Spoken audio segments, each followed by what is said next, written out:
Oh snap! We got a special live tonight, and ends up that no hippie trucking and transportations in the house. What's going on? Nothing, just chilling. Enjoying home time? As much as I can. I went and got my truck in the shop this morning. On Monday, I'm gonna go handle my driver's license. I got to handle my TWIC card at some point, or I might just do that out in Springfield. But kind of busy. Even just getting ready to go back on the road. Even if I'm gonna be home for 2 weeks, the first thing I do when I get home is start getting prepared to go back out. Yeah. You gotta get all your affairs taken care of. You try to get them as taken care of at the start. That way, you can just enjoy the rest of your time.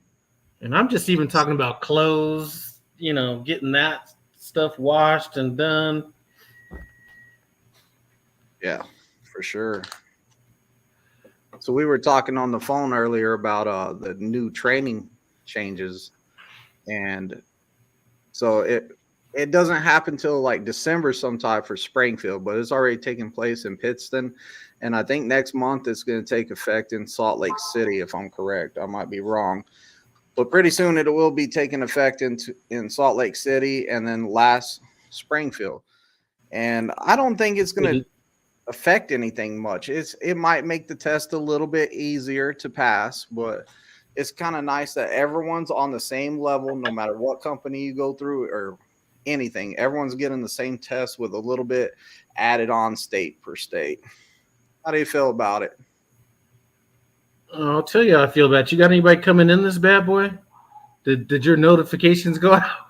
I know you've been having some issues.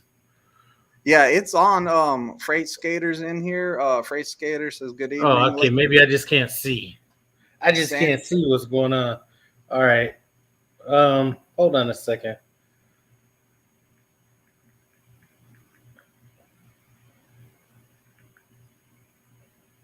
it might be on the side of the screen. Man, I'm not seeing anything. Did you click All right. the private chat up there on the side and banner or private chat and comments? It should be under As long as comments. they can hear me.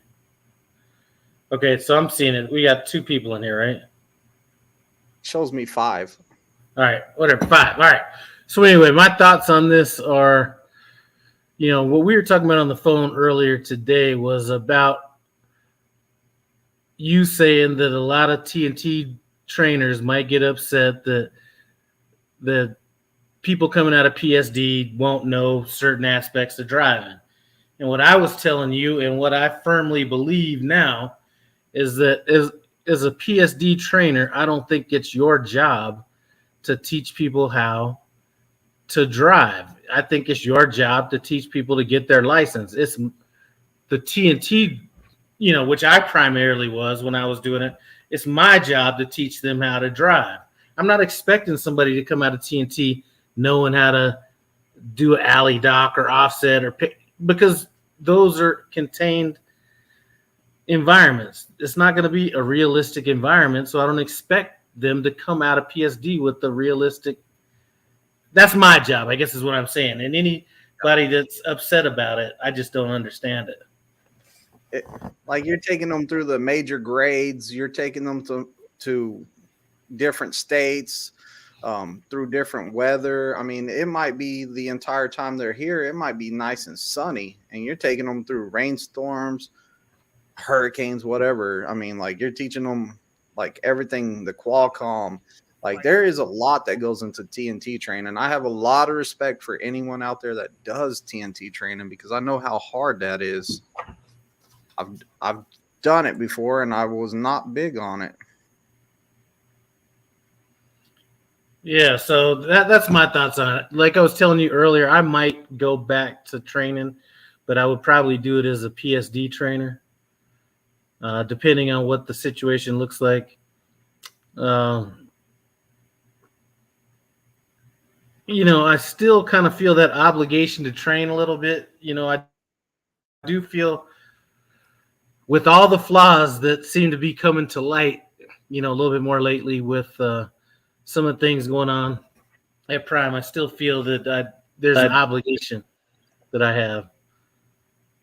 It feels good whenever you take somebody from like starting out. Like my guy that I have right now, he came in first day straight line back. It was not going good. He could not do it. Like he was overthinking it.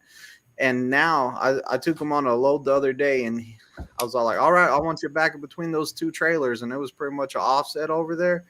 And he stuck it right in there. I didn't give him no directions or nothing. I said, put it in there. And he put it right in there. And it's like, we were excited.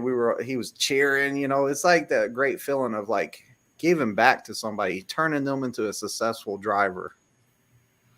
And tell me if I'm wrong. And I'm almost feeling this a little bit more lately, is some of this stuff going on in Facebook. It almost, I don't know what's been going on recently, but it seems like, there's always been in any organization different people that will lead an organization, and that could be just from the driver ranks or whatever. But it just seems like from just the Facebook standpoint, and then some YouTube, just some of the stuff is just so negative that I just almost feel like I just want to inject a little bit more positivity into it. Yeah, I stay off of Facebook. Facebook is. Some of them posts, I feel stupid just reading them. As a matter of fact, I just came across one. They tag me in something, and that's whenever I'm all like, I'm in there, and I'm all like, I'm arguing with people that they're all like, is Prime a good company? And I'm all like, somebody tags me in, and I'm all like, hey, I love it here. Like, I'm doing awesome here. And then it turns into like all these people talking trash, and I'm all like, first off, hey, have you ever been at Prime? No. Then keep your mouth shut, bro. Like, well, some of these people are at Prime, and that's part of the, I don't know. I just think that some of the leadership within the drivers has changed. So if you look back a few years, you had like Junior, you had like some of the, there was more.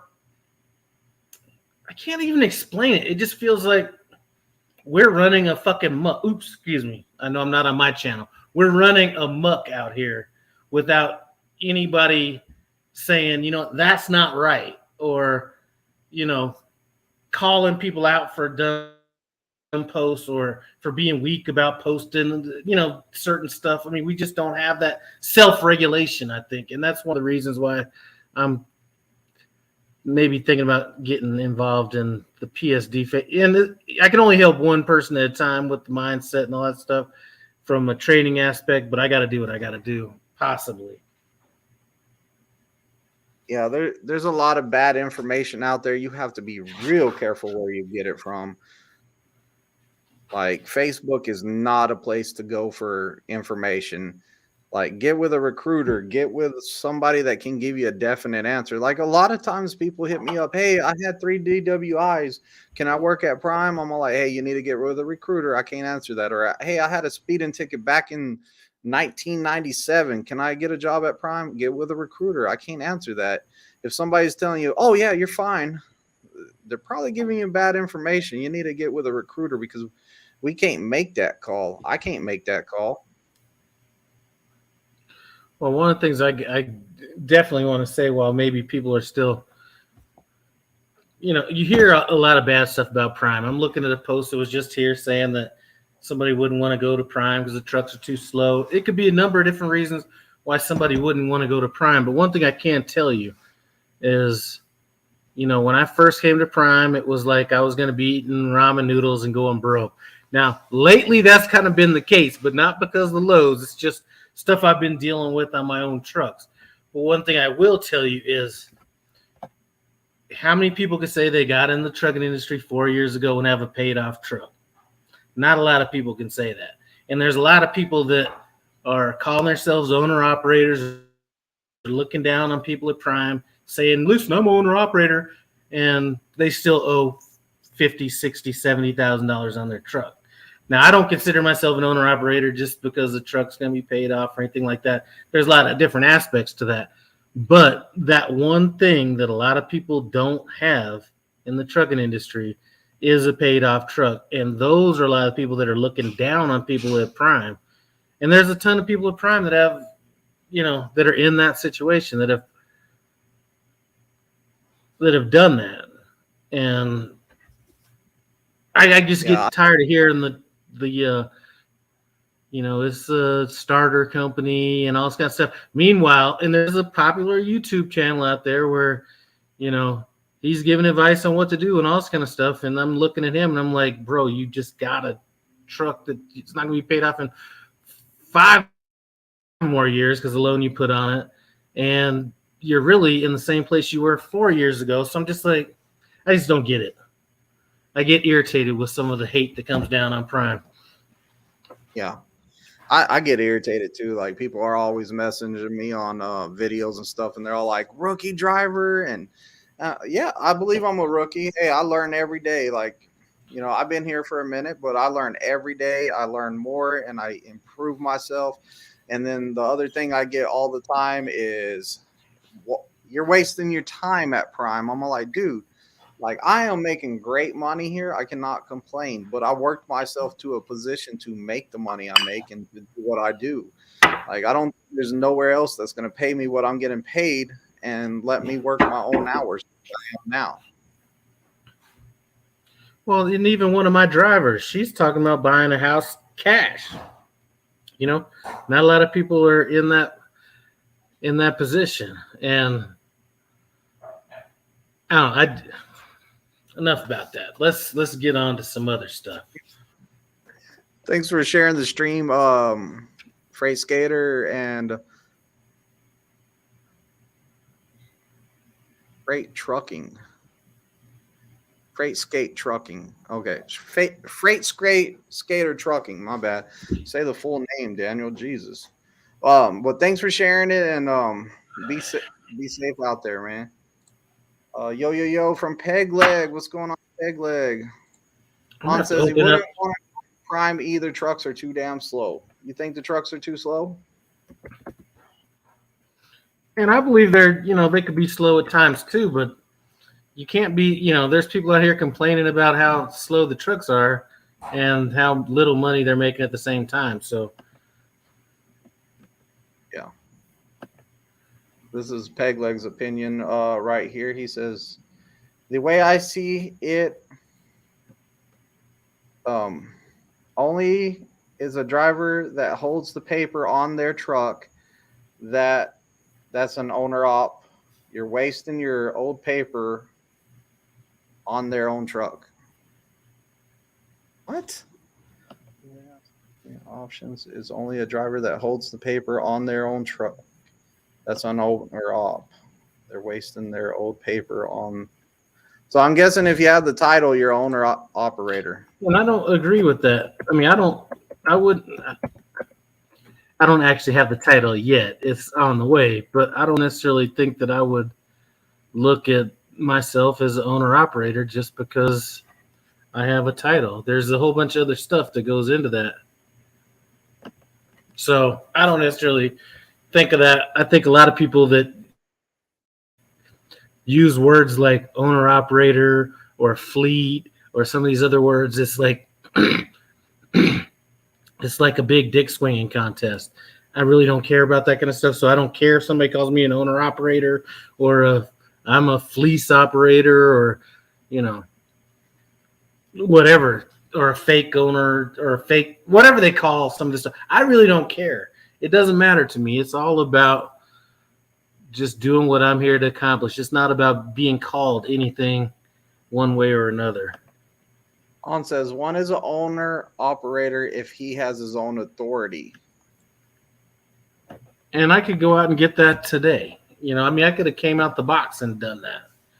The difference is I just don't see the advantage of doing that. I know who I am as a person, and all that accounting and all that, all that other stuff is stuff that I just don't feel is necessary. And I mean, if you think about all the stuff that is taken off of my plate at Prime, having multiple trucks, all that accounting goes through them. Now, I have some stuff that I do on my own because of bonuses and stuff like that, but I don't have to deal with any of that. I don't have to deal with any of the IFTA, none of that stuff on any of these trucks. If I'm an owner operator, one thing that people don't talk about with Prime, you hear all these people talking about how much money people are making per load or whatever, and they're given the money that is shown on the load board. When Prime gets loads, what we see is the number after everything is taken out. So when we're saying, okay, the load pays this much, that's the net after we've already had our whatever 20 something percent taken off. And another thing people aren't talking about is that fuel discount is killing it. So you can have somebody out there making way more money and still not netting the same amount because of the fuel thing. And then they're going to say, well, you could buy a truck outside. You're not going to really buy a truck for cheaper outside of Prime. I looked at it. You're really not going to do it. And what you can do is string out the payments forever. Now, would I rather have a truck paid off in 3 years or have one paid off in 5 or 6 years? So I suck it up for 3 years and go from there. Plus, why get your own authority unless you're like thinking about leaving anyways? Because you can just run under Prime's authority, still under authority. Now, I mean, I think there's reasons to do it. Don't get me wrong. I mean, there are reasons to not be under Prime and to get your own authority, but money to me is not one of them. You know, maybe some of the things coming down the pike might be a reason to do it, you know, but for pure money, that's not the reason to leave Prime. Yeah. In my opinion. Simply Avocado says, why do we segregate each other's further instead of being, oh my gosh. Why do we segregate each other further instead of being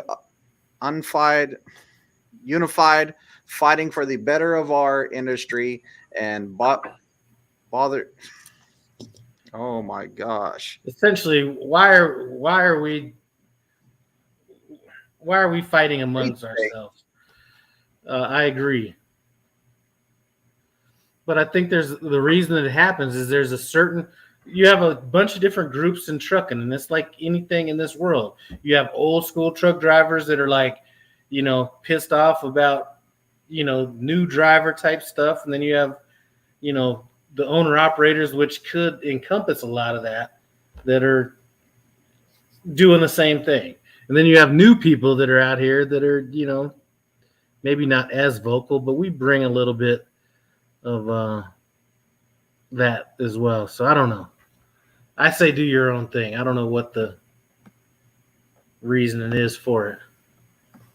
I think nowadays everyone's like, nobody wants to be kind of told what to do, or like whenever you try to help somebody out, it seems like more and more people are not willing to take that help.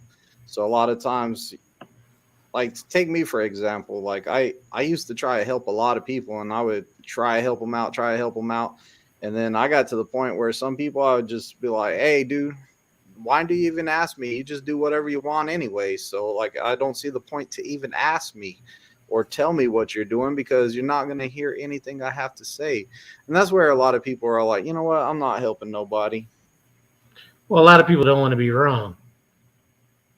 That too. Like whenever I came out here, I was listening to everybody. I would take a piece from this person. I would take a piece from that person. I'd add it together, try some stuff out. I would listen to the next guy, take something from him. I learned something from every guy that I would try to talk to. And if they were willing to talk, I was talking to them, getting as much as I could out of people. Like whatever I could get information, I took.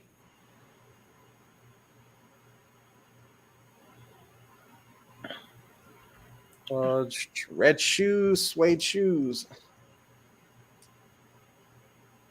that the guy that used to be blue suede shoes? I don't know. You guys at Lease is no different than company drivers. Dispatchers can make you or break you. I agree with that, and that's one of the reasons that at least 10% of my communication with my fleet manager is trying to build a relationship. Now, that could be subtly or it could be overt. But one thing I don't want to be with my fleet manager is invisible. I would rather be hated than be invisible. I'm not going to go into everything, but Yeah. I think that you have to have a relationship with your fleet manager. Everybody builds a different relationship with them. Like my fleet manager and my relationship is like he knows that I'm going to take care of business. Like I'm not going to have to bug him and call him for every little thing. And he knows that I'm pretty good at doing the right thing, so he doesn't have to micromanage me. So like we just kind of I do what I need to do, and then if I need him, I hit him up, or if he needs something from me, he hits me up. But most of the time, we're not like talking every single day, and we get along great. Great guy. Like I like hanging out with him. Like I always set with him at like the big events. Whenever I see him, we set together, we talk. I mean, like he's a great guy. It's just I'm not gonna bother him every week, every month. I might talk to him on the phone probably twice a year. It used to be once a year. Gene yeah, I Scott says, definitely. "No hippie on the same live. Now I can die a happy man." Oh, yes, it's just that great. Huh? No, Hey, I'm a uh, super no hippie. I'm kind of nervous right now. I ain't even gonna lie, but No Hippie was one of the channels that I was super big on. Like I watch No Hippie and I watch Kiersey. I like your channel because like there's no sugarcoat and nothing. You're like, hey, this is what I think, this is what I feel like, and that's it. Like it's very straight up, honest. we got some good channels out there that are going to be some popular channels that are coming out uh, lately. So I'm never going to be putting up any numbers like that, but we definitely have some that are going to be putting up them numbers as far as view count, watch time, things like that. Yeah. Pegleg says, Twisted, you helped me out a lot while I was out there this weekend. Oh, no problem, Pegleg. So Pegleg came to town. We hung out, like had a great time. Went out to eat, all kinds of stuff. It was freaking awesome meeting him. I hate everyone equally. That's not nice. RGB says one thing I could say is that Prime has some nice trucks. Well, and I here's my thoughts on the trucks. I'm looking at Hans Google's remarks down there, and one thing I can tell you, especially with what's going on recently with this fuel situation, one of the things that I said was, or one of the things I was planning on doing was getting one of those 389s, down the road, maybe my last year or whatever in trucking and everything. And this market recently, and I'm not even talking about from our end because I haven't still felt the market from any of my trucks yet. But watching what these guys are going through with these fuel prices and stuff like that, and they're talking about this mud flap app, they still, I mean, if you aren't running a fuel efficient truck at this point, you are having some problems.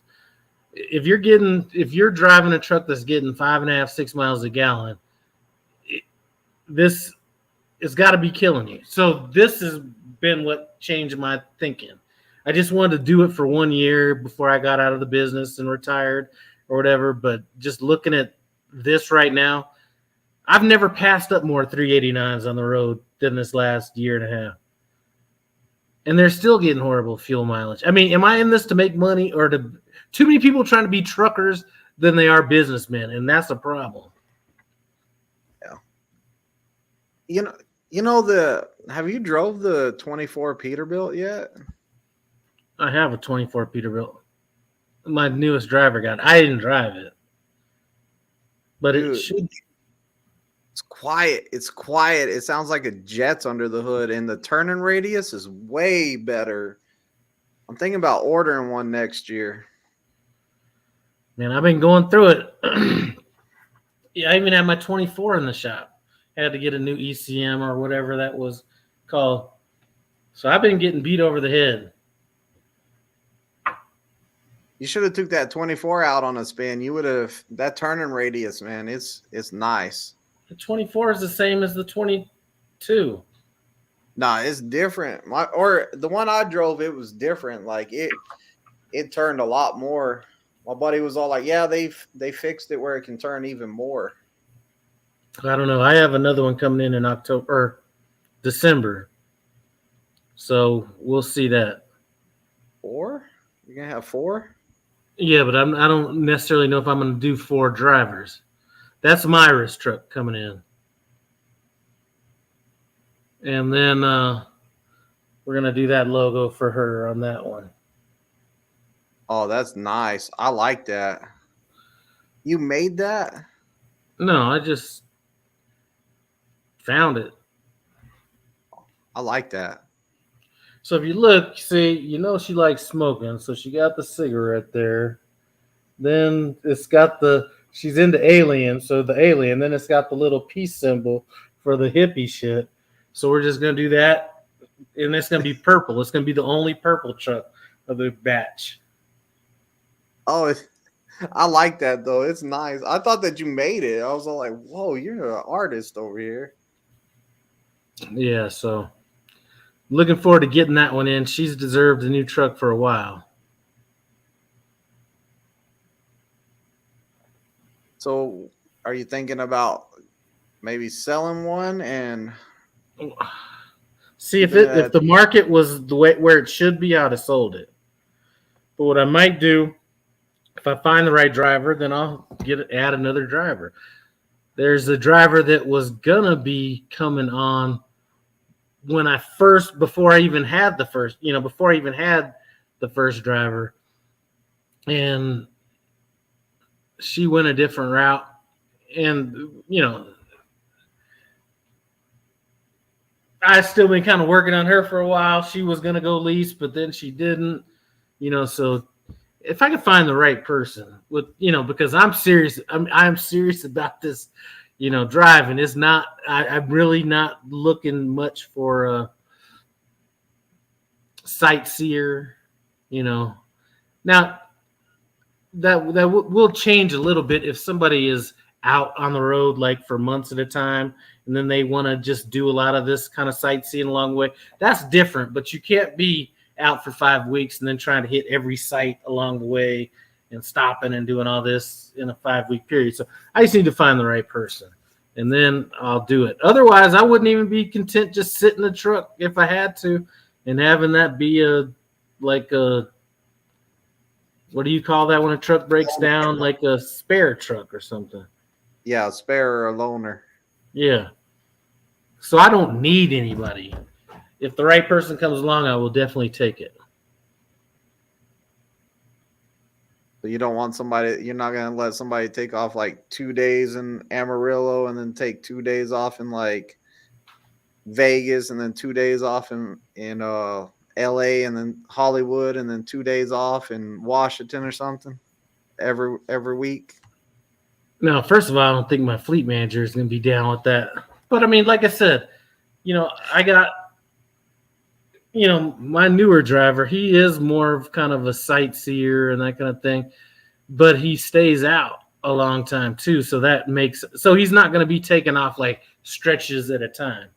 So what I'm saying is you can't be like out for 5 weeks or 4 weeks or whatever it is, and then take off X amount of days. And then while you're on the road, not getting busy, And I think, like I said, I mentioned this in my last live feed. I think that my driver thought that I was joking around when I was talking about how I am about this shit. Excuse me. But I mean, I'm literally 10 and a half hours driving, 10-hour break. It's just like back to back until I get somewhere. I'm extremely focused on what I'm doing. And I don't expect everybody to be like that, but I just don't feel like I can have those lapses in driving, because once I stop focusing, then that's when I can start getting into trouble. Even when I came home with my driver, like last week when we came through, I couldn't even we were here for like 2.5 days.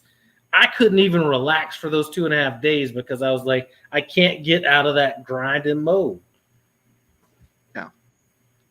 Yeah, whenever when I'm out there, I have to keep my mind focused on like work, work, work, work, work. If I don't do that, then I'm gonna start thinking about like family and being home and start missing the family and all that stuff. So like I try to keep myself focused on like where's the next load? When am I gonna get there? When can I get there? And that's kind of how I dealt with the like missing the family and stuff like that, missing the kids, is I just kept my mind like I still thought about them, but I kept most of my mind power on like what do I need to do tomorrow? What time am I getting up? I need to get some sleep. Like I was focused. You know, that's the hard thing when it comes to family too. And that's another reason why I stay focused. How am I going to be looking to my wife if every time I turn around, she sees me out posing next to a monument or doing all this other kind of shit, going here, going there, and she's back here. So I'm like, you know what? If you got to be back here handling this, and I'm going to be out there handling that. And it's not, I don't ask for it to be fun. I don't really like driving trucks. It's not. It's a means to an end. It's a focus that I need to have to stay in that lane. And I actually am jealous of people that can make this into something that's like fun. I just can't do it. Yeah. I mean, there is some enjoyment of driving a truck. Like it is a good career and the pay's really good. I feel like the pay is really good. So like there is good in it, but at the end of the day, it's the away from the family and stuff like that, that outweighs how much fun it really is. Oh yeah, I definitely. love it when the kids are out there and they're like bumping their hand like honk that horn. My favorite part. Yeah. River Rich. What's going on, River Rich? Yo, yo, yo. River Rich came to town too this weekend, or not this weekend, last weekend for the company picnic. Had a great time. Yeah, I'm not much of a company picnic type person. I came through last year just a little bit late. I don't think I would have even gone anyway, but I have a great fleet manager thanks to Lyle. Oh, do y'all have the same fleet manager? yeah. Woo! Boy, let me tell you, when you're on home time, I'm not a sponsor, but if you happen to get Chattanooga whiskey, bourbon, and I did a live feed the other day myself, and somebody said, what's the difference between, isn't bourbon whiskey? All bourbon is whiskey, but not all whiskey is bourbon. So there's the difference. Well, I can go into the differences, but I was kind of curious about that myself because I was always like, bourbon have to be aged in brand new barrels. That so that's one thing. Uh, Typically, they're going to be charred on the inside, stuff like that. I mean, there's a bunch of different rules to it, but bourbon has to have a certain corn content. Just a bunch of different other kind of stuff. But typically, bourbon's going to have a little bit more of a flavor to it, more like a cinnamony, caramely kind of a. yeah, I don't do whiskey, so like I wouldn't like that bourbon either. Like, I don't know. I just can't drink this stuff. I got sick on it when I was younger and I just can't drink it. Oh, I'll tell you what I had when I was younger. I was at a party and we were outside of a pool at some condominium complex, and somebody kept feeding us wild turkey. And that was like the first thing I ever threw up on in my life. So I cannot even it's right. It's like whiskey, like, right.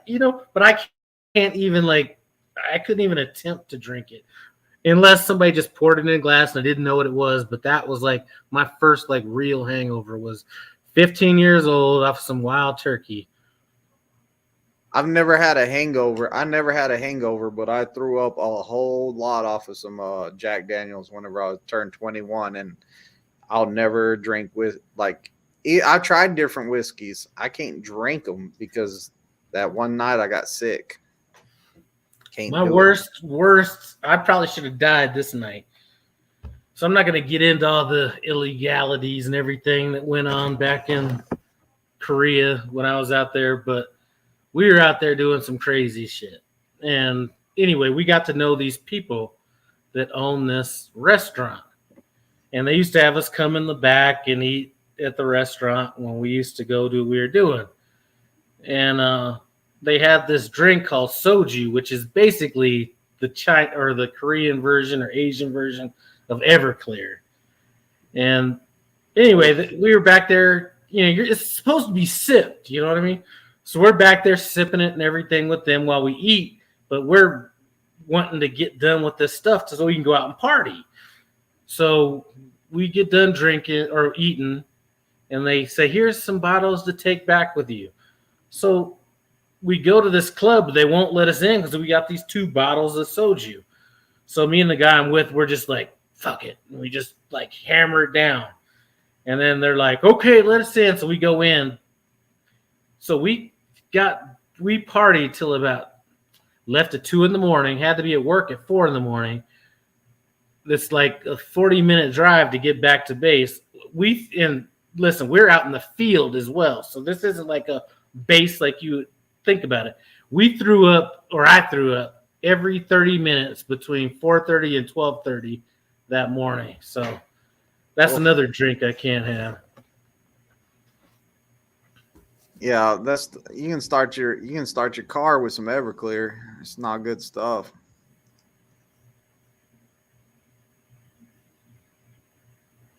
Let's see. So back to the fleet manager. So you said have a good relationship with a fleet manager. How would you what is some of the best tips to build a good relationship with a fleet manager in your opinion? All right. So first of all, it has to be on a personal level. So it can't be really fake or anything like that. It has to be on a personal level. It has to be a relationship where you're not going to do everything. You know what I mean? Like you just have to turn down a load every now and then just so they know you'll turn down a load every now and then. But, if you get a shitty load, if I get a bad load, I'll say, you know what? I know this isn't the best load, but I got your back. Or I had to have one of my trucks repowered, because it went down. I was on a load that was it was a monster load. And I drove about half of it. It was going up to Maine. I get a call from a fleet manager asking if I would repower a load for half the money. I was going to go ahead and do that, because it can't all be about, as soon as it's all about you and all about your revenue, that's when you have conflict. And you're not going to have somebody wanting to look out for your best interest if all you're doing is looking out for your own best interest. So if I have a fleet manager that knows that I know that he's giving me a shitty load or even pulled me off a load or whatever it is, if he knows that I'm going to be there when he needs me and there's 2 trucks in the same area and there's a good load, I feel like I'm going to be the truck that's going to be picked. Likewise, and I say there's a reason to turn down a load every now and then, there could be a crappy load and a fleet manager need to get a load off his desk. And he says, you know what, here's a load I got to get off my desk. No matter how much I love Lyle, I know if I send this crap to him, he's going to take it. Even though I hate this other dude, but I know the other dude's going to turn it down. Let me just give it to the person that's going to get it off my desk the fastest. Boom. So. Don't take your kindness for weakness. It's a team. It's a team. Right.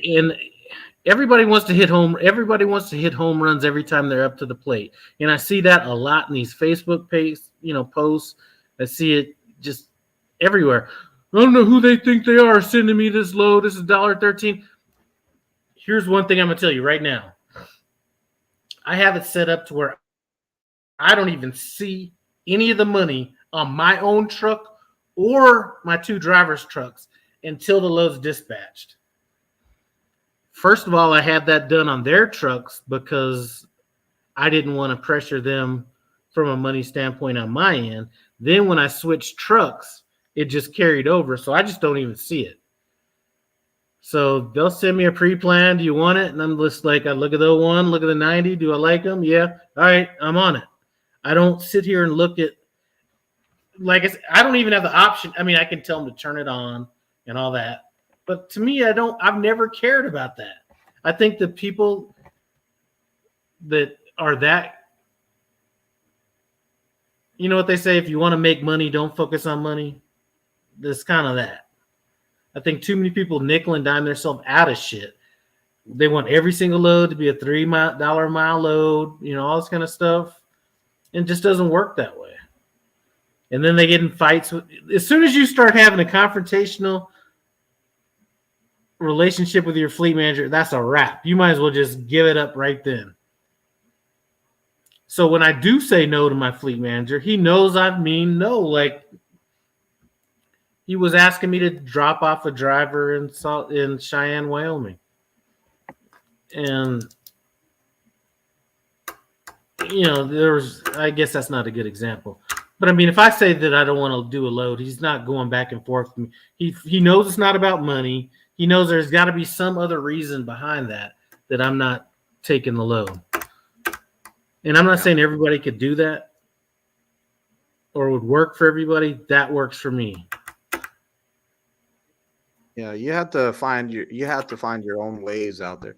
That's like I was having a conversation the other day with somebody out there at the pad, and they were all like, "Man, it seems like no truckers like really want to tell me like how to do stuff or like how to, better myself or whatever." And I'm all like, "Look, we can give you help, but at the end of the day, everybody's going to do what works best for them." Trucking is one of those reactive careers where everything in it's reactive. Like you're going to be like, "Oh, that did not work out. Don't do that again. This works out better. Yes.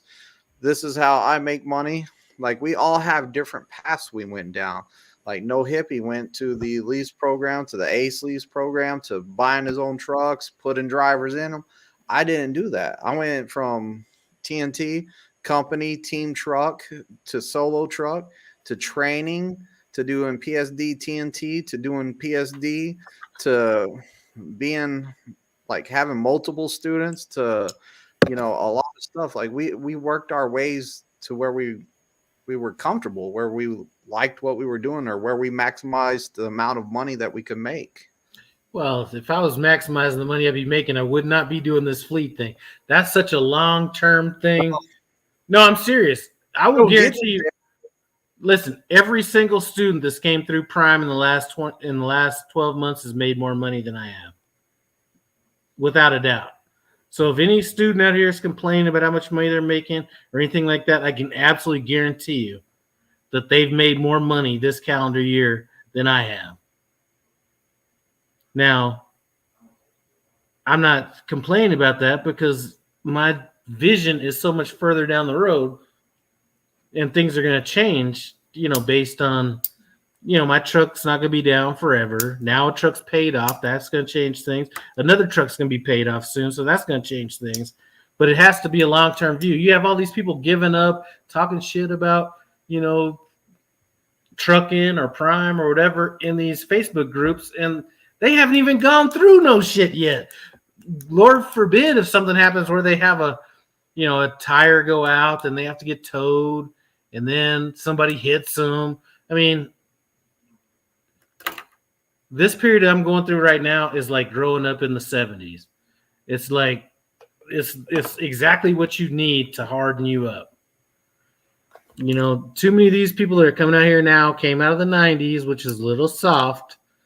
And now they're out here complaining about everything that they can complain about. What do you think of the new pay for TNT students? I don't have a problem with that. I don't have a problem with the pay, and I didn't have a problem with the $700 either. The thing Yeah. is, these people knew what the pay was when they signed up. So if you're complaining about it, I don't have a problem with the pay at 700, at 900, which I was at 700. So I didn't have a problem with it at 700, 900, or what it is today. I got a problem with these, and I'm sorry, I know I'm on your channel. I got a problem with these bitches out here, and I'm not talking about females. I'm talking about these little soft ass men or women that are out here complaining about getting paid what they signed up to get paid for. That I got a problem with, and that's the last time I'm gonna cuss on your channel. It's fine. I'm not tripping. I'm not tripping. No, I'm just saying. I don't want mentally to. prepared myself for it. I cuss too. I'm not tripping. I think like I came in whenever it was the $700 guarantee. Like it was, of course you made the $700. Now people are. I heard people complaining like already that this new pay structure that they're under is not enough, and I'm all like, how is it not enough? You're getting 4 hours a day pay for free. Like you ain't doing nothing, and you're getting 4 hours just being at work. It's craziness. It's good pay. And I mean, when I'm saying this because I know how I run my truck. Now, I've heard other students say that their trainers aren't driving. Listen, when I'm TNT training, and this is not a joke, ask any of my students, it's literally 10 and a half hours, 10-hour break, and then we just repeat. And it's a 15-minute switch in between, and then there's a shower mixed in. I tell them, you're responsible for your own showers. If you need help backing in anywhere or anything like that, I'll help you, but I'm not responsible. You got credits on your card or whatever. You get them whenever you want. But we're running all out, and that's the way I ran them. And I've been lucky to where every single one of my students has ran. I've had those students 8. I had one student literally. It would be 7 hours, 59 minutes, 59 seconds. And then he takes his 30, and then he drive out to like 10 hours, 59 minutes, 59 seconds. I mean, he was, so I've been that lucky. And maybe I've had like 6 students. So, I mean, maybe I'm just lucky, but I think I'm teaching them to be battle hardened when it comes. Like my trainer, if I'd had my first trainer, I would have thought that this was about chilling out and relaxing and pulling over after, 4 hours. And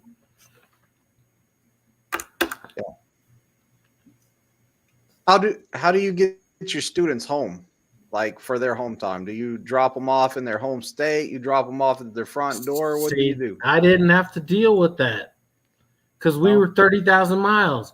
I do 30,000 miles. We ain't going home. If we happen to drive through your house and we got time on a load, then we could do that. But there was no going home. That's the problem with the 50,000 miles. I would probably TNT train. No, I wouldn't. After seeing the miles on this truck, I would be more likely to TNT train if it wasn't 50,000 miles. 50,000 miles. I mean, you damn near got to sign a prenup at the beginning of that thing. That's how long it is. And you do have to think about that. And here's the problem. Let's say you're doing TNT and I'm doing TNT. If you're training and you take time off, that student's going to get paid almost 100%.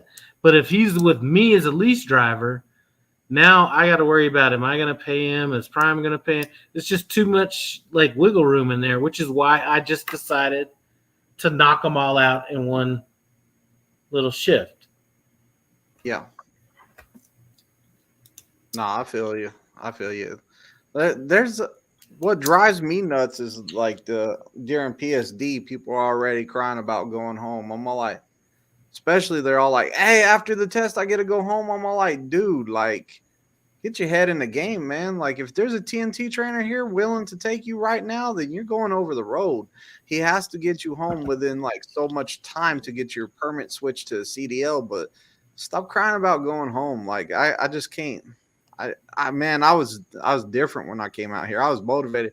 I told my family it was October, and I told my family, I said, "Hey, look, I might not see y'all till maybe February. I don't know what's gonna happen, but I might not. Prepare yourself." And I didn't go home till Christmas. Like I went home a couple days before Christmas is when my trainer dropped me off. That was the first home time I got. Well, I would take somebody home if they were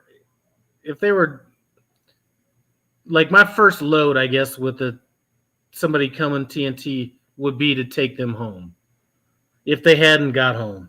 So I do believe in that because I want them to get all that shit out of their system because we're going to be running when we're out here. Period. Flat out. We ain't like stopping and taking pictures and going out to eat everywhere. We're just straight running. And we're going to get everywhere early. So maybe if you want to go somewhere when we get there, you could do that. Oh, I tell you what, I had to break somebody of that gaming. I had a gamer. He was my second student. I was like, hey, I ain't about this gaming shit. First of all, I'm too old. I said, you know what? I'm going to let you play this stuff right now, but I'm going to suggest that every time this truck stops, you take advantage to take your ass to sleep. It took him about less than a week for him to understand that I was serious about that. Because there's nothing worse than driving tired, and you were going to be driving tired. I didn't do the little hourly shift like I drive 12 to 12 and you drive 12 to 12. It was like when my clock runs out, you start. So the clock was always flip-flopping, which I thought was a good way to build that mental toughness, get people driving nights and days, kind of like that. Yeah. No, I'm with you there. Like there's a difference. Like I play games. Like don't get me wrong. I play on my video games and stuff like that. But there's a time for play and there's a time to sleep. Get rest is number one. Like I tell a lot of my PSD students, hey, when you get on that truck, like spend about 30 minutes telling your family good night, blah, blah, blah, blah, blah, and go to sleep because it's gonna be hard to sleep on that moving truck. You'll start getting used to it and you'll figure out what you need to do from there. James says, my trainer showed me how to do my lunch while fueling. That might be a little extreme. You could eat while you're driving until they get the AI in, I guess. That's a distraction. Hey, Tig Express, put his up there. That's a good one right there. Should trainees get paid cent per mile instead of the guarantee? I don't really care what they get paid, but they shouldn't get paid more than a normal team driver on a team truck. And they are getting paid cent per mile, or no, they're getting paid hourly. So they're getting paid hourly. And with the guarantee is it just can't be less than this. It's going to be at least this. So that's kind of what's happening. It's not that they're getting like it's not really a cent per mile, but I think it would be. What's up, Everett? Why they can't pay them cent per mile instead of this hourly stuff, but I don't think it should. I think that $1,000 or $1,200 or whatever it is. I mean, at some point, what's the difference between me getting a driver, which I did at one point, that just isn't comfortable going on their own, and me paying them a certain amount of money, and then just doing that and not having all the headaches of training somebody? I mean, at some point, you got to just suck it up. I spent more time in training than just about anybody at Prime. So there's nobody could say I was on a train. I mean, there's very few people, and I don't know them if they're out there. There's very few people that could say I made like less money than him while he was in training. I spent more time in training than him. Nobody can say none of that. So when I'm telling you this shit, I spent in training from April to November. Nobody could say, there's very few people that could say I did that. There's very few people that could say the thing that irritates me is I got somebody that just came off working at Jack in the Box. There's nothing wrong with the Jack in the Box, but now they're making more money than they've ever made in their life in training, and now they're complaining about how much money they're making. Meanwhile, I'm taking a $2,000 a week hit or whatever it is on my training. But I wasn't looking at it as too many people are looking at the money and not the actual training. It's the training. That's why I spent that long in training, was to learn. I wanted to get off my trainer's truck and know exactly what I needed to do, because the worst feeling in the world is not knowing what to do when you're out here on the road. And I see a lot of people that are out here, I'm upgrading today, I'm so happy, and I'm talking to their trainer and they're like, man, he doesn't know shit. I hope he learns it or whatever. But as a matter of fact, and I'm going to let you talk. A matter of fact, I was talking to another trainer that was saying that their student was, let me get this right. Their student, they weren't concerned about anything but the miles. There, that's right. He was asking me for advice. He came off another trainer's truck. He didn't want to do all this other kind. I forgot. He didn't want to do anything but drive. All he wanted was his miles. What was my suggestion? And my suggestion was, listen, if somebody says that all they want is the miles and you feel comfortable with them driving, I'm going to use the shit out of them. I'm not going to train you unless you want to be trained. I'm not going to fight an uphill battle. Now, if I could use you and get everything I need out of it, then I'm going to do that too. But it's not my job to motivate you. So you have all these different personalities in training that you need to deal with. And my position would be to do the best I can. But if you happen to be one that I can make a bunch of money off of and you don't care about what I'm teaching you and you're not trying to learn, well, I'm going to use you up, period. Yeah, and it's up to the individual. Like, if you're only caring about getting the miles done to get on your own truck and you're not willing to learn, guess what? When you get on your own truck, you better be ready to call your dispatcher every day for help and bug him. And your dispatcher's not going to like that, because you should have been learning that stuff on TNT. A lot of people blame TNT trainers for people's failures, whenever at the end of the day, sometimes it's the actual person that's supposed to be learning is not listening. Or the worst thing in the world is this right here. You stop at a shipper or receiver and you're like, hey man, we're going to go in here, learn how to check in. And the dude's over here like this. And you're like, never mind. Like this week, I was going to talk to my student about like driving into this place that I've never been into. And I was going to tell him about going wide around this curve and stuff like that. And I look over there at him and he's like this. And he's just on his phone. And I was bored is the reason I started driving. I was bored, and it was like the first time for me going into this place. So I was like, let me drive. And I was going to start telling him about why I was staying wide like that. But if he's over here on this phone, I can't help you. Like you don't want to pay attention, you don't want to learn, then why should I bother? And that's what a lot of the TNT trainers are going to do too, is if you're like with them and you're watching them and you're like, hey, what are you doing on the Qualcomm? Like, show me. And you're willing to learn, you're eager to learn, you want to learn, they're going to help you all the way. But if you're over there with that, just sitting there on your phone and not paying attention and doing whatever, and you ain't paying attention, guess what? They ain't going to mess with you. I just told my people, shadow me. Everywhere I go, you go. If I go into the shipper, you come into the shipper. If I go back, if you stick by my side, you're going to learn this. And it's a balance, because as a TNT trainer, I'm going to be up a lot more, but I don't want to drain them out. So I don't necessarily want them up every single time, because I do want them to get their sleep. But if they've had a chance to get some rest in and I'm doing something, be next to me. That's how you're going to learn. That's how I learned. It wasn't like we're going down this chart.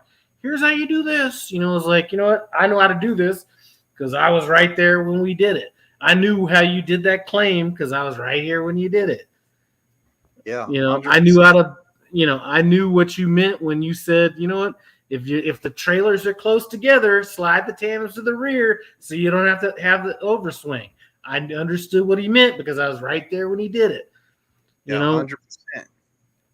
and it 100%. wasn't a rush. It wasn't like I got into training.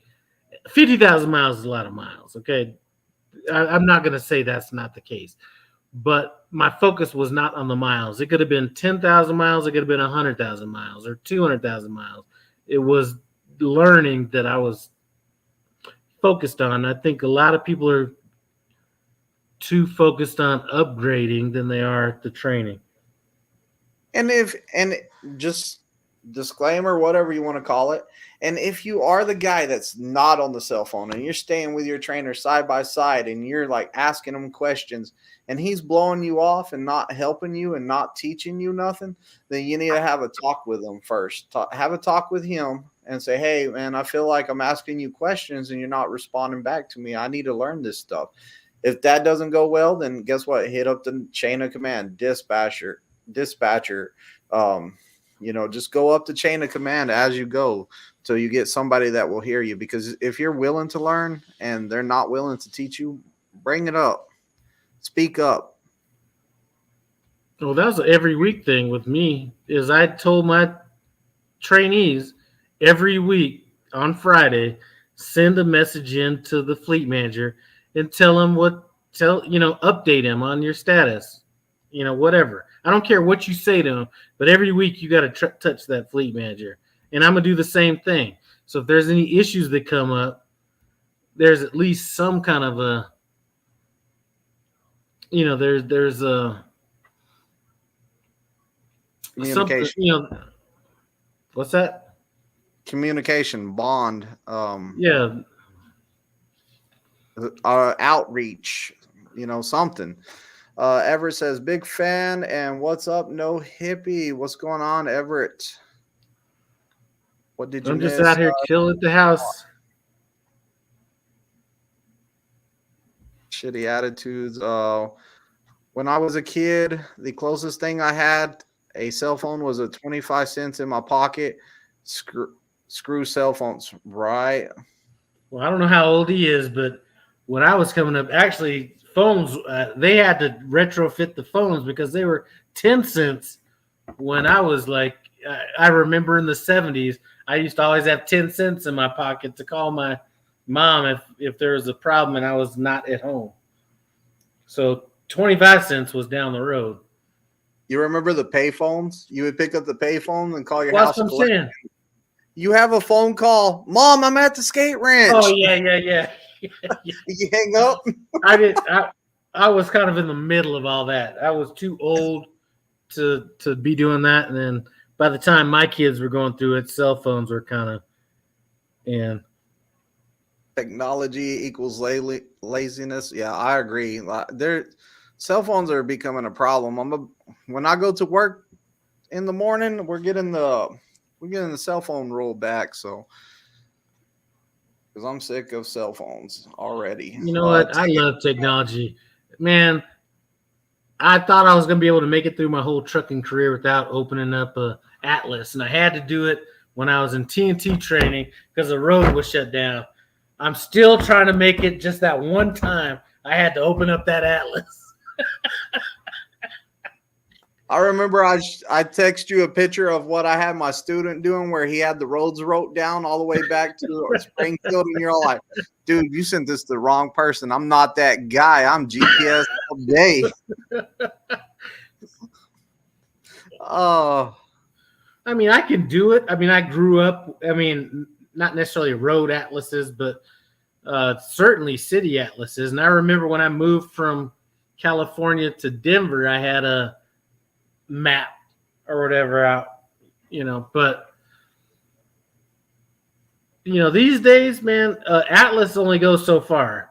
And you can tell if you look at some of these street signs and stuff, they don't even attempt to have street signs on every little street that's out there, or it's covered up by something. So you could have everything mapped out by Atlas and say, I'm going to do it old school, and you're going to miss a turn because the sign's not there or it's covered by something. I think an Atlas is not just directions. It's actually safety as well.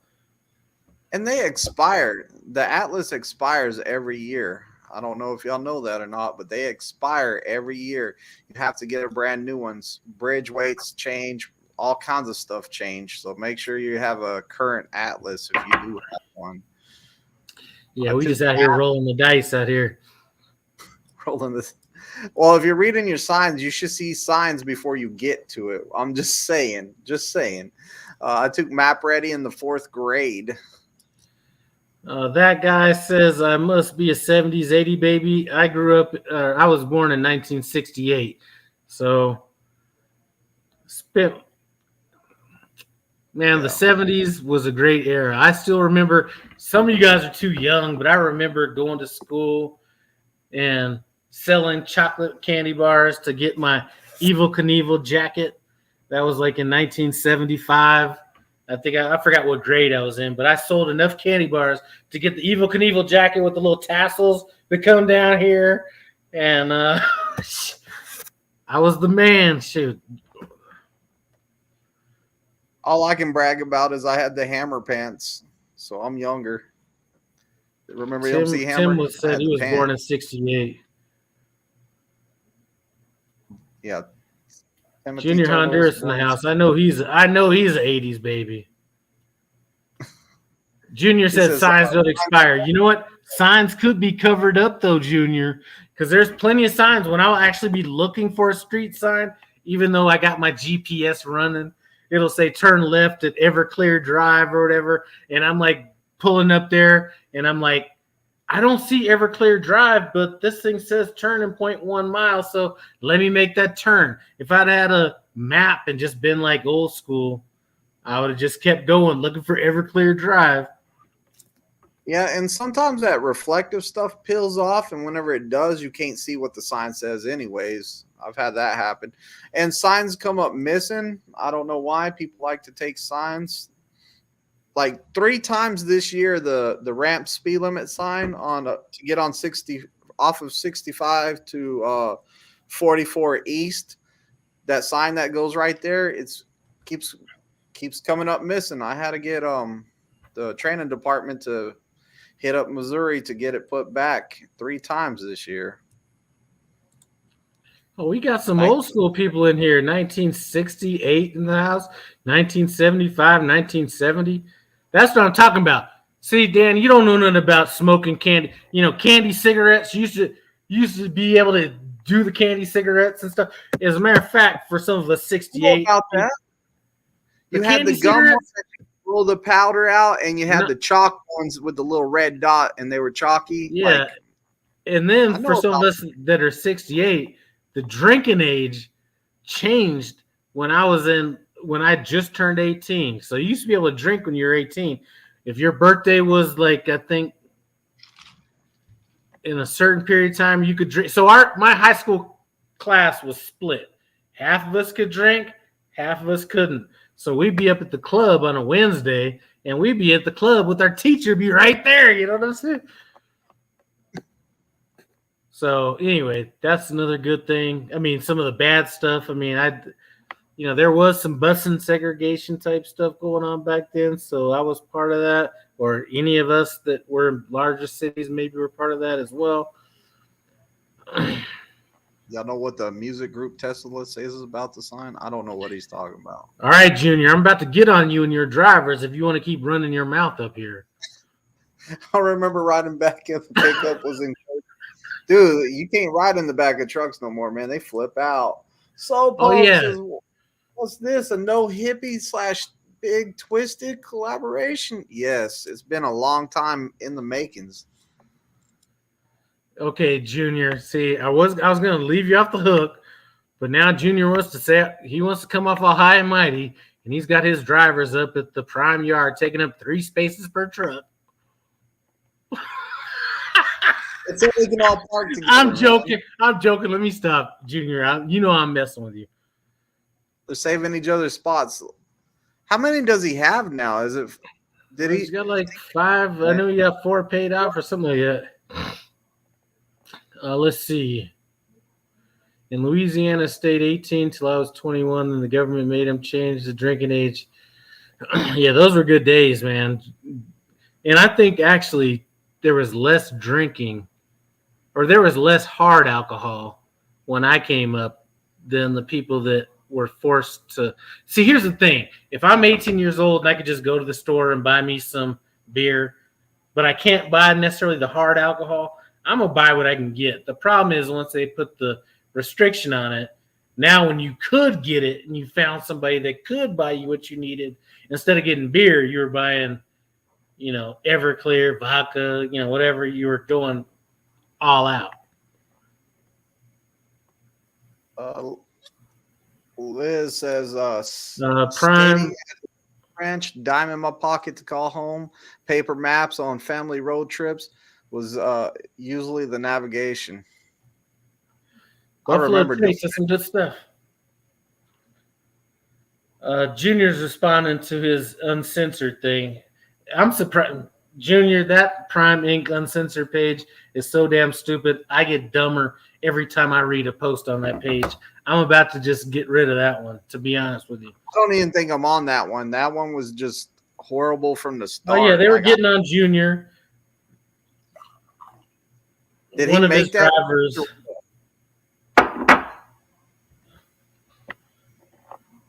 Did he make that page, or is he being sarcastic about it?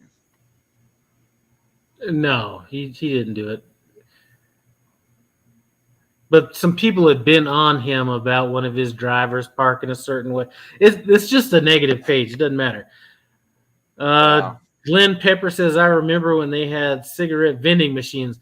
I remember when you used to go to the doctor's office and get diagnosed by a doctor that was smoking a cigarette.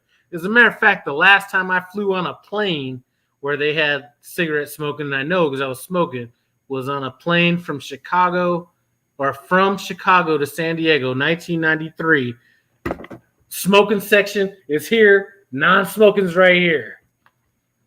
So, yeah, those are the good old days. Wow. I'm amazed at the dexterity with which truckers can maneuver that heavy equipment into spaces. I can't wait to get out there. Come with it, man. You'll be doing it fast.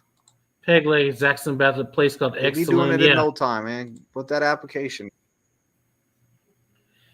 As far as Peg leg's question, yeah, actually that's close to me, but I never went there.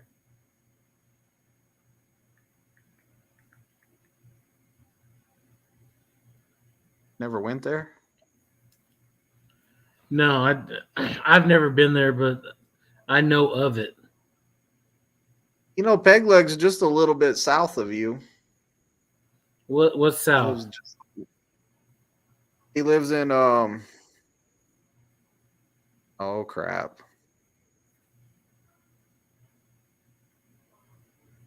I can't think of where he lives right now. What's above Raton? I'm sure he'll type it in faster than you're going to think about it. I can't think of it right now. Come on, Peg Leg. Tell us where you're from, because he's not.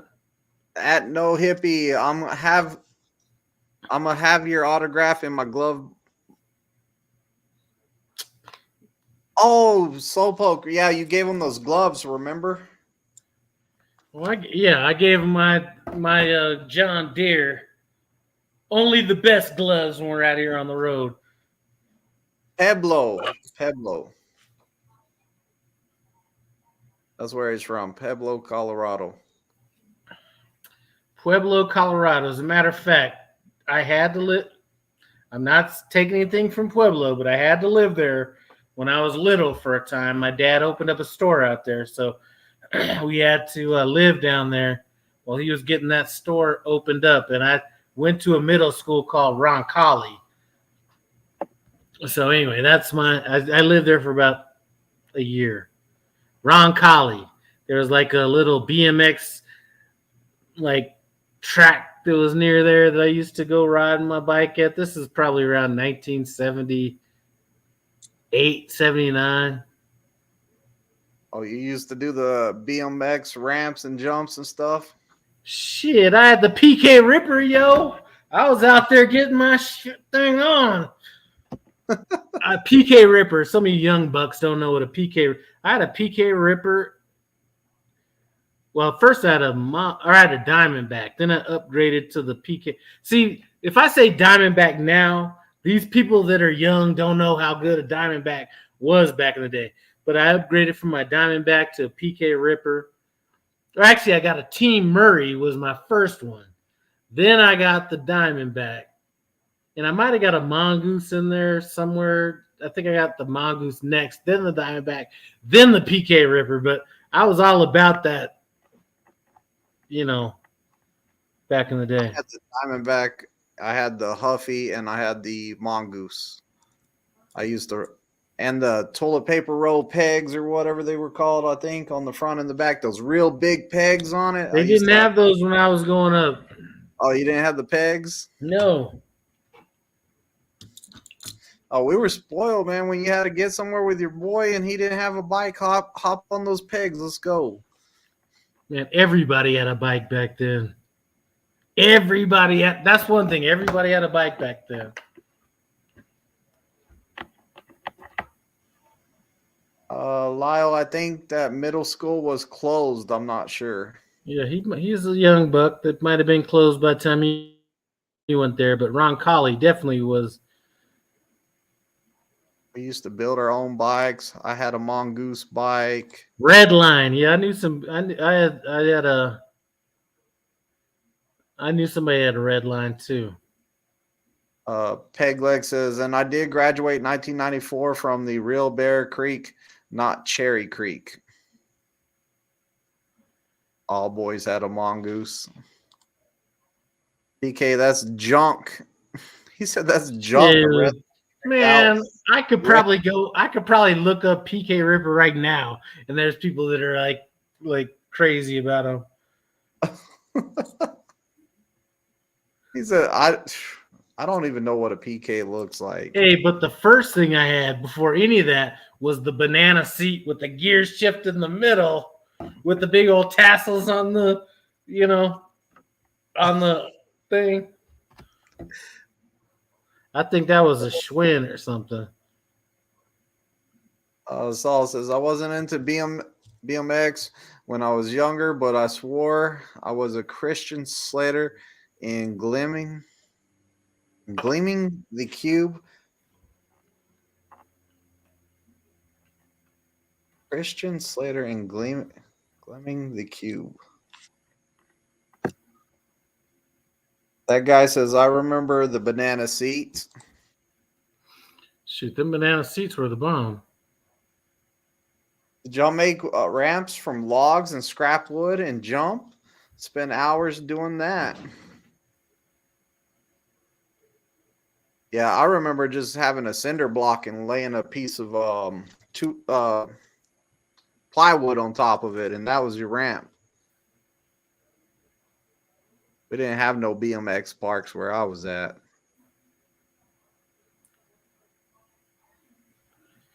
Yeah, Pueblo was a little sketchy back then. I don't know what it's like now. But it was definitely, I think I saw my first real life pimp when I was in Pueblo.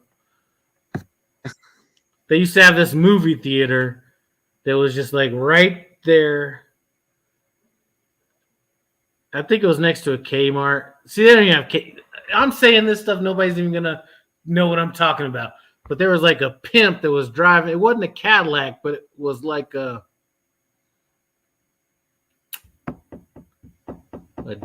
kind of a GM car. But I just remember my cousin telling me that was a pimp, and I didn't know what a pimp was because I was so young.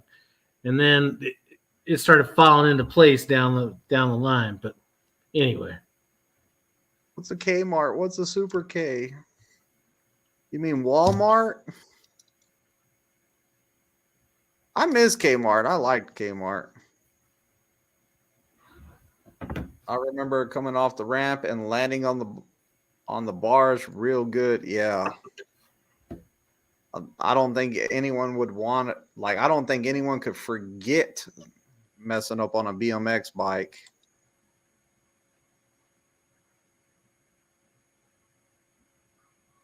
Pueblo is still the Marzo's family.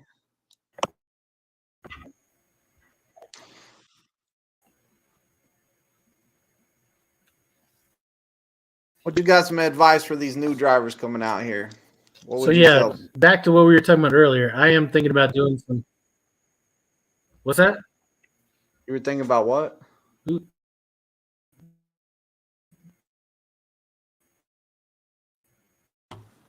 What were you saying now?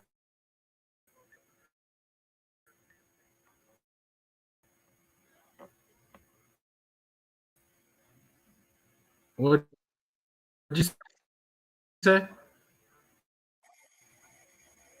Oh, it's lagging so bad. I thought it was my side, so I refreshed it.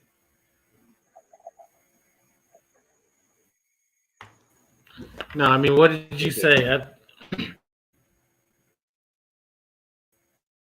No, I said, what was some what was some advice that you would give like new people coming out here that was thinking about coming out here to get their CDL? Would you tell them to do it, or would you tell them come to Prime or go somewhere else, or what's some advice you would give them?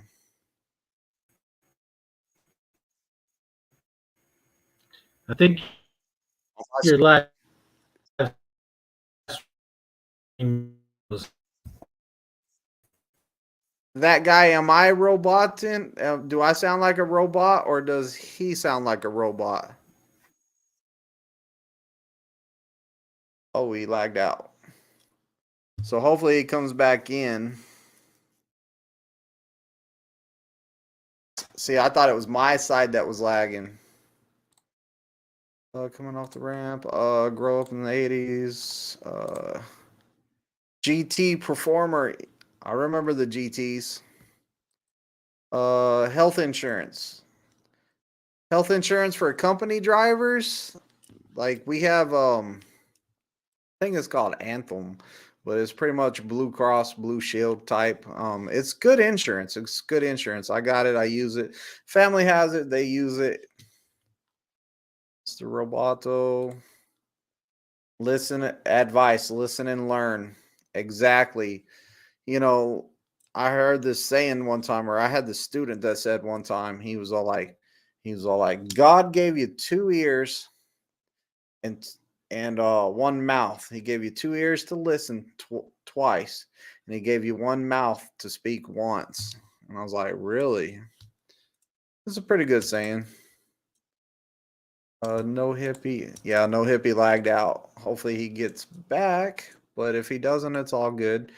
Slowpoke TNT, I'm out, guys. Got to be up in a few hours. NBA.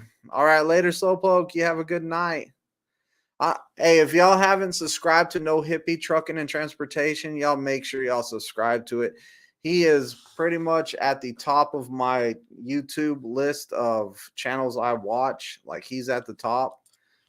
Great channel, awesome channel, great guy, good friend. Y'all make sure y'all check him out.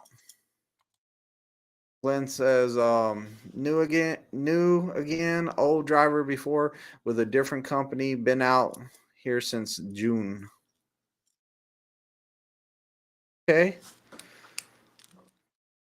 New again, old driver with a different company, been out here since June. Hey, welcome. Welcome. I take anybody, man. Anybody wants to come in and talk on the channel, like come ask a question. I'll take everybody. Like I'm not tripping. It doesn't matter if you're going to Prime, it doesn't matter if you're going to another company, no matter where you're going, like you're accepted here. This is kind of my family right here. Yes, Lyle went Mr. Roboto. No, Hippie says he left to reconnect. So hopefully he gets reconnected. What's going on, Tim? How are you doing? Man, Tim, it was great I got to introduce, like, I'm real protective of my family and my house. Like, I do not just bring anybody to my house, and I don't introduce just anybody, have anybody around my family. Like, I'm real protective of my family, and I introduced Tim to my family because he's just a great guy. The and I saw him at the truck driving competition. I didn't even look at what place. What place did you get, Tim, in the truck driving competition? I Dude, YouTube will not let your phone rotate for some reason here recently. Uh-oh. I hope he knows that because I tried to do a live the other day and it wouldn't let me either. Tim, I can tell you I have the list, Tim, if you want to know. Like I'm trying to pop it up right now if you don't know what place you got.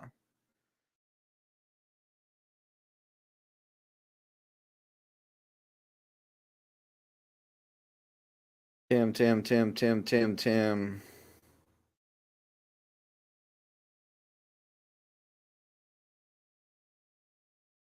Tim, Tim, Tim, Tim, Tim, Tim, Tim, Tim. Do you know what place? Oh, you were a spectator. I thought you were competing for some reason. You were a spectator. Uh, yes. So Liz Purr says, met Pegleg after the company picnic with Captain Dave. He's kind of famous on this channel. Yes, Pegleg is super awesome guy. Great guy. And he did tell me that he got to meet y'all and that it was great. So like he was excited about meeting y'all. He said that y'all were very nice. The phone won't rotate on YouTube for some reason. I've been having issues with mine doing it too. Well, I wasn't on my phone earlier, but I just switched to it. Yeah. Yeah, I know you weren't, but now like I tried the other day to do a live on my phone and for some reason YouTube blocked it where you can't turn it sideways. It's annoying. Pegleg says, anyone twisted? I'm very happy to have watched you here and gotten to know you and into the family that we gotten into. Yes, sir. Oh, that's a I got bright this light. new flashlight, boy. This bad boy is gonna be the real deal right here. Is it rechargeable? Yeah, I don't think it is. It's not gonna show the true. It's not gonna show the true power of this thing, but this thing will light up a football field right here. Is it rechargeable or is it double A batteries, triple A? What is it? It's rechargeable, or it can use 3 AAA. Okay. I just have it for those like times when it's like pitch blackout. I mean, this thing will literally, you could light up half a football field with this thing. Dude, I like flashlights, especially at night whenever you're looking for a trailer. Like you can hit those numbers on those trailers and they use that reflective tape. So much easier. Spotlights work good for that too. I have some friends with some spotlights on their truck and it works good for that. What's some advice you would give somebody new looking into trucking? Would you tell them like, hey, what would you tell them?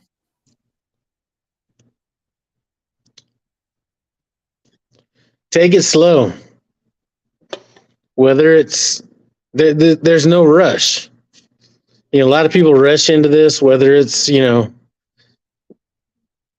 I would say the main rush is to rushing into being a lease person or whatever, and then the rush to being an owner operator, or even just the rush being a company driver, just wanting to like rushing to make a certain amount of money. Slow down, learn the craft. Once you learn everything, the money's going to come. But I think too many people are, too many people want to skip the struggle. You can't skip the struggle. Put in that work. You'll be good to go. Put in the work, get the experience. Right. The work, get the experience. That's pretty good. I like that. I like that because I'm usually like, I tell somebody, do your research, find out if this is really for you. Like, do all the research you can on each company, all that stuff. But I like what you say. Like, take it slow. Learn everything you can. Take it slow. Don't try to rush through the process. So are the cab equipped spotlights? Yeah, those are great. Liz says, watching the truck competition made it less intimidating, seeing that it wasn't super serious, but more fun and games. Yeah, I just went out there and had fun. It was, that guy says, tell them to stop the entitlement. And I think some people do take it too serious. I mean, I can think of one time when I was. You always get in messed up situations when you try to help somebody else out, right? So I help somebody else out because they're in a bad situation, but then it puts me in a worse situation. So I end up having to try to turn or figure out a different way to this 01 based on where I was at. Because now I can't make the turn I was wanting to make. So I was like, okay, let me just drive down here. I'll go around the whole entire place and I'll come back in from the opposite direction. Got down there, can't make that turn, right? So I see this small little shipper and receiver down there, and I'm like, okay, let me just turn around in there. Well, can't really turn around in there all that well. So I did the best I could, tore up a bunch of shit as far as foliage and grass and everything goes.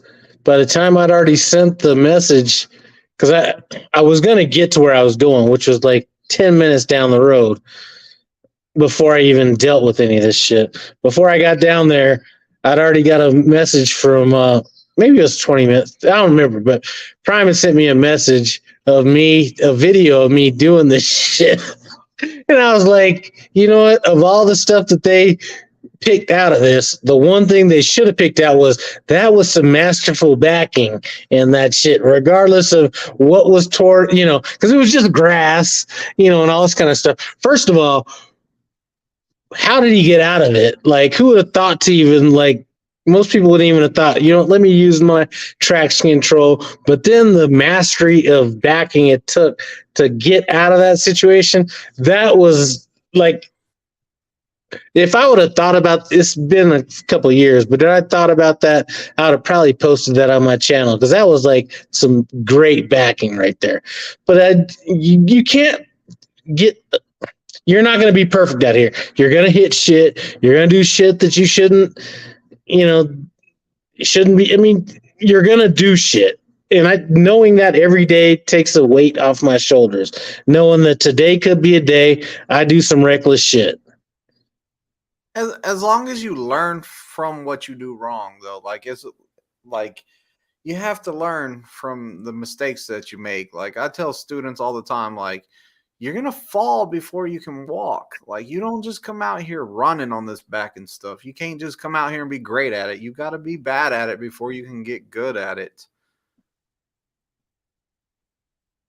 Glenn says, good advice going slow. Liz says, come ready to listen and learn. And Chris says, Lyle, speaking of no rush, how long did you wait before doing your first lease purchase? Well, so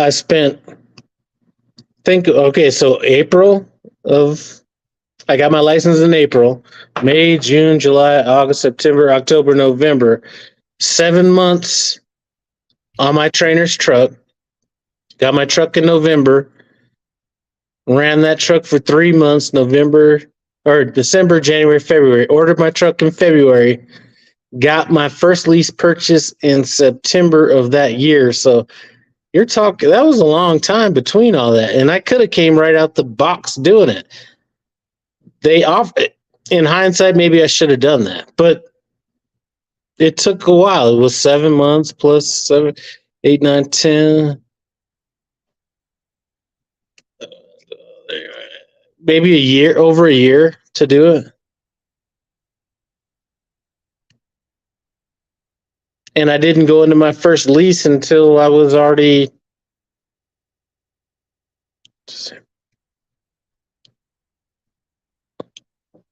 9 months into it. So you did the lease, so you leased for what? 3 months. 5 months? like 3 months. So you lease for 3 months, and you said, "Man, I'm buying me one." Right. But you had like you were financially like you had like a little bit like what's it called like you had like a nest egg or something like Well, something that's what that I tell everybody to do. Yeah. yeah you see I listened to your videos like you had money to fall back on before you jumped in there. Somebody that doesn't have that they might wait a little bit longer before they do it maybe. Well, definitely. And I think that even the situation I'm in now with 3 trucks, if I didn't not have any bills, because all I have is a mortgage payment, so if I had bills and I was spending money crazy and all, what I've gone through in the last 9 months would have broke 95% of the people out there that needed to have a check. I mean, this last week, this check I got was like the first positive check I could probably remember in a month, maybe a month and a half, Wow. because everything's been happening. Like every time I start getting traction, a truck goes down. Or, then when things are going great, then I need a tire. Or I need $3,000 for brakes and what I mean, it's just like it's been a bad year. And rather than looking at it like it's a bad year, I say, you know what? This is the rebuilding year. You know what? This is probably the year I should buy that extra truck and get that truck on the road. So I look at it a lot different than people, but I think people are too busy to rush. I saw this girl, she just upgraded, and she's already looking at business credit. And I'm like, business credit is the quickest way to failure that I can think of. And people are going to say, well, why? If I had, and I can get whatever I want, I have over an 800 credit score, I got, whatever, I can go do what I want. But if I had an open business line of credit right now, going through what I've gone through, I would have probably tapped into that when really all I had to do was tap into the money I had. And it becomes a cycle. Now you're dipping into credit. Now you're paying it. But, it's just like, what? Just use the money you got. Like there's no reason for credit if you play things right. And I think credit is the main reason for failure. I can absolutely guarantee you, with what I was going through now, if I would have had open credit as far as business, and I could have just said, let me just pay it out of this, I would have done it. I could have got it whenever I wanted, but if I had it already ready to go, I would have just used it. Yeah. And I can look back to when I was like a youngin', 23 years old, and I was trying to build credit. They're like, well, how do you build credit? You get credit. And I was out getting all these credit cards, random shit for nothing. I mean, that was a bad move back then. I mean, using credit to establish credit is dumb. I think there's a way to do that. It's not dumb, but in the trucking industry, it should be a cash industry, especially with one truck. In my opinion, using credit is just money you're going to pay back anyway. So why not use your own money? Too many people try to jump ahead of that. Anyway, hate to preach, but I don't know. Credit, like for me, I grew up with the parents that were all like, "You have to have great credit." You got like I've always been building my credit, and then the thing that sucks about it is if you're not buying stuff, like if you're not like buying a car or something like that, your credit score starts going down. If you don't have credit cards, your credit score keeps going down. It's like what the heck? I so worked why on it. worry about it? Yeah, I don't even worry about like for a while I did. I was like, man, I was up here, like I was at the top, and now it's like slowly coming down because I don't have nothing to pay on. Well, and that is the game right there. You just want enough credit to do what you need to do. Because I forgot what I paid off. I don't remember. I think I might have paid off my wife's car because I had the money just sitting in the bank. And it was just like, let me just pay it off to get it. I think it was that. And I think I was like at 827 credit score. As soon as I paid that off, which should have made me a better credit risk, it went down to like 805. And that's when you start realizing it's a scam. Because how am I more of a credit risk with no debt than I am with the car payment? So I just realized not to worry about that. All you need is enough credit to do what you need to do and nothing more than that. I picked up trucking instantly. Adam can vouch. Hold on a second. Can you guys watch my wife kiss me very slowly? Here, come here. I don't want to kiss you. I want to kiss you slowly, like romantic. Come here. Come here. All right. All right. That was beautiful. Anyway. Timothy Turtle says, how many orange cones can you hit before they tell you forget about it? Look, whenever I encourage my guys to like just try it out. So they're going to be hitting when I'm different. I train different. So like I'm going to have my guys, hey, hit it till you figure it out. Like keep on hitting it. You're going to figure it out. Like I'll move the cones out the way. We won't even use cones. We'll just use the lines. Hey, try and move it off the line. Just keep backing up. If you go over the line, just keep backing up. Try and move it back off till you understand what you're doing. And like it's pretty much trial and error with me. I'm all like, stay out the brakes. Try it out. Try it out. Try it out. Because you have to have high and hand-eye coordination. And like you're going to have to start building that up so you can back it in. So like with me, you can hit all the lines and cones you want. The closer we get to test day, the more it's going to count. And I'm going to be like, hey, that is somebody's truck. And the whole thing I've been teaching you is not to hit somebody's vehicle or not to hit somebody's trailer. So like, as long as your trainer's willing to work with you and you haven't given up, then, it doesn't matter how many times you hit those cones or those lines out there. You're out there to learn. That is the best place to learn. It's not the best place to learn in a truck stop hitting people's vehicles and stuff. Come along with Uncle Joe says 65. I don't know if that's his age or if he's talking about the speeds we can do, but Chris says, I just picked mine up this week and leased 1 year. So I'm hoping not too fast, but very excited to be doing it. Congratulations, man. Congratulations. It's never been for me though. Like I'm too scared to take a risk. I'm not a risk taker like that. I like it. Well, you got the perfect situation. Why would you even worry about it? Yeah, that's what I'm saying. Like, while you were gone, somebody asked about health insurance. Like, what do you do for health insurance?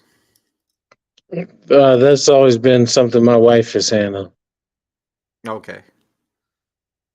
But that is something that you need to consider. So there's a lot of things that people don't consider when they keep, you have a lot of uneducated people that are talking about how leasing is, why would you be company when you can make triple the money with, doing the same thing? You know what? If you ever see somebody on Facebook saying that, all you need to do is reply back, you're a fucking idiot. Because it's not that simple. First of all, if you do have to worry about health insurance, then it's going to be a whole lot more on the lease side. Some people are going to say, well, I got mine for as cheap, okay, it's break even at best. You have the 401k split that you're not going to get matched on 401k. So there's 3% that you're giving up right there. You're not going to get vacation pay and all this kind of stuff. There's a number of different things. And keep in mind, a lot of people don't think about this. You have a lot of people with Prime that are putting up, how much should you make as a lease operator? I made this, I made that. You know what? Most of these people haven't had yet a $1,600 tow because they were in the snow, or they haven't paid $3,800 to get their tires replaced yet, or they haven't had to pay a claim, a product claim, whatever. They haven't had any. So anytime you see anybody's out there talking about that, they haven't been through everything yet. And it's not a matter of if, it's a matter of when. Them tires are going to hit you upside the head at some point. You know, there's going to be something. So I think that being a lease and a company is the same thing, just different flavors. I think it can depend on a lot of things as to what is like. I would have made a whole lot more money this year being a company driver, let me tell you. So, does that make being a company driver better? No. But if I'm just looking at it like, okay, well, it's about the money, then yeah, being a company driver would have been better this year. But then last year might have, I mean, people are, it depends on your situation. If I had a family and 4 kids or 3 kids at home, I'd probably be a company driver.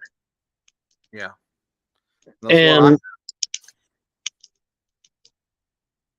And I think this is what I'm afraid of, is a lot of the people that are coming out in YouTube are going to be younger people that are given advice that may not be as seasoned or whatever. It's somebody that has been around the block a little bit more, and all they're looking at is this paycheck right here. They're not looking at how much is going into your, they're looking at the money now and not digging deeper into that. They're not thinking about like saving some money for taxes and different stuff like that. Like, I don't even know how much y'all have, like, would be a good amount to put back for taxes. What is it, like 25% or 30%? You know, the best part about this year has been so bad. You know how much I've had to put aside for taxes? 0. Every like quarter from Abacus, they say your taxes that you're required to pay this year is 0. You know why? Because I've been paying for hotel bills. I've been paying for breakdown pay. I've been paying for, this. I've been paying for so much stuff that there's no taxes due. Wow. But you know what I will tell you about this year that we're in right now and all this stuff that we've been through this year, like the whole trucking industry, because it affects me too. It doesn't only affect like lease drivers or over the road drivers. It affects everybody in trucking, like from dispatch, sales, whatever, recruiting, everybody it affects.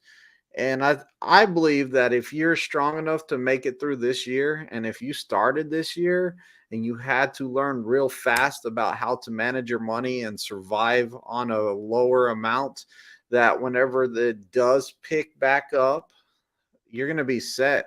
Like, you're going to be like, you know what? I'm going to put this back, like all that extra you're making, you're just going to put it back and hold it, because you're going to be like, hey, this year might come around again. That way, when this time happens again, because trucking is always up and down. The whole time we've been out here, I mean, Lyle, you've been out. I mean, no hippie, you've been out here during the bad and the good, right?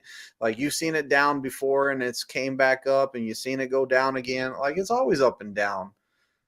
I think you're going to be more successful if you started right during this, and if you I said that 3 years ago in a video. It's always best to come into a down market. If you prepare yourself for a down market, when things get better, you're always going to be better. The problem is everybody wants to skip the struggle. Everybody wants to come out and be like, oh, this, and that's why I can't sell a truck right now, because everybody said, oh, you know what? The rates are up. Let me go out and buy a truck and do all this shit. And then now they flood the market, and now there's too many trucks out there that are repoed, and I can't sell mine right now, because all these other guys got into the market when it was good. Whether it's the mortgage business, whatever sales type business, or any business that is going to fluctuate on anything.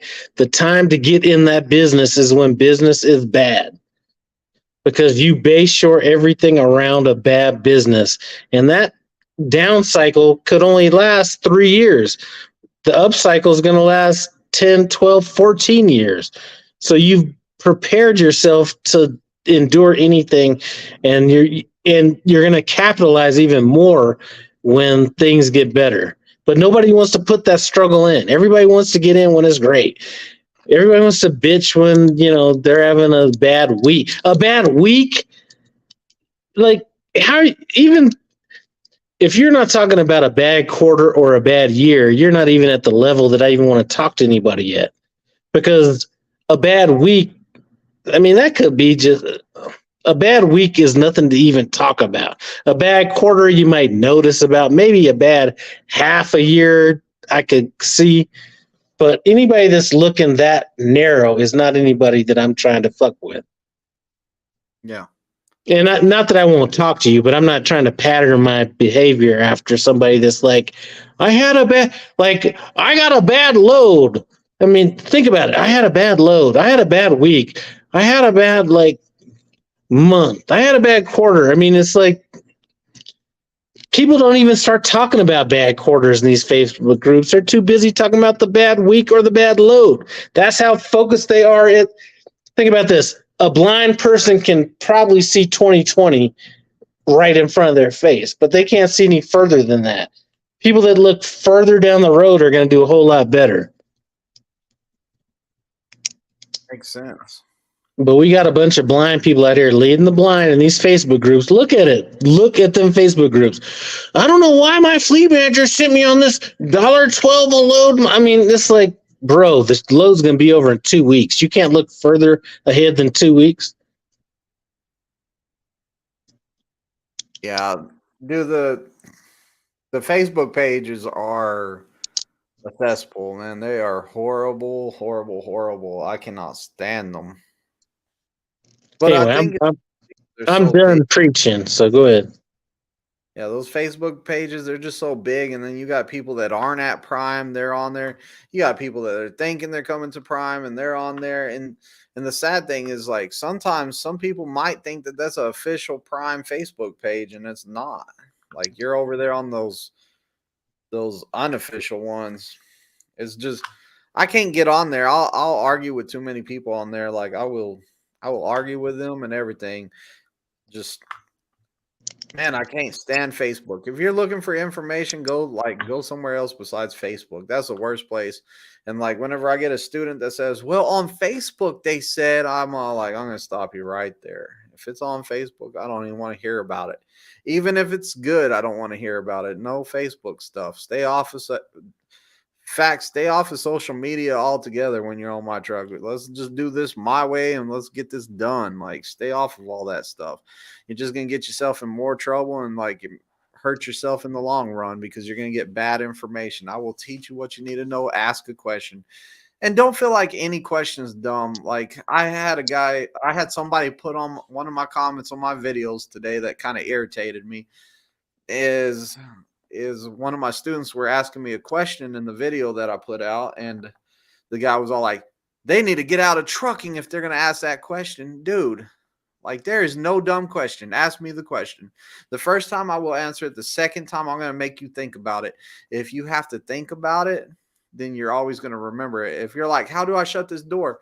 And I showed you the first time, but this is the second time you're doing it, I'm going to be like, "I don't know. Why is it not shutting?" And I'll have you hit the door to the trailer until you realize, "Hey, I got to move the handle back over here because it pivots to latch into the hooks." The hooks have to latch in. Like, hey, you're not going to forget it once you have to struggle with it. Whenever you find out that I'm not going to give you the answer every time and I'm going to make you think about it, you're going to get it. So, like, there's no dumb question, though. Like, I can't stand it when people won't ask. Like, somebody will have a question and they don't want to ask it because they're all like, "I don't want to sound dumb." Dude, if you feel like it's a dumb question, ask it anyways, because I like dumb questions anyways. I'll mess around with you. I don't care. Like, we'll have fun with your dumb question. If you want some, if you want some comedy, look at some of them Facebook pages. I don't know if it's trying to be like a matchmaking shit or what. I mean, people are just saying the most inappropriate shit on there.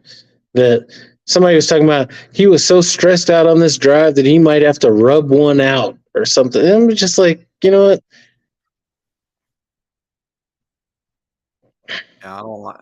It's just I don't know, and it's just there's no respect on them. It's like you're behind a keyboard, and it's something like that. Paper Chase Trucking, what's up, guys? This is an all-star lineup. And Pegleg says social media platforms are the worst place to get information. Yeah. Chris says every time I read Facebook doom and gloom, I feel like I tool an anxiety pill. Oh, I took an anxiety pill. Okay. Yeah, like they're bad. They're bad. I don't like messing with them. They're out of control.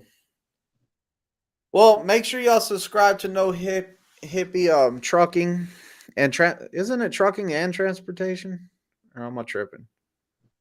Yeah, I think so. Anyways, y'all know who this man is. He's great. Like you see a lot of his videos, and it's a real channel. Love the channel, love the channel. Y'all make sure y'all subscribe to that. If y'all are new here, subscribe to this, and we're gonna get out of here, man. Sorry about taking up a whole 2 hours of your home time, man. I was just gonna be on for an hour max, I thought.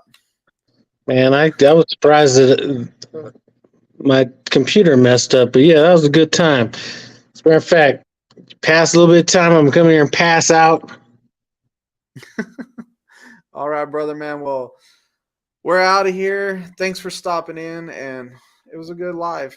Stick around, and I'm gonna end it, and then we'll talk.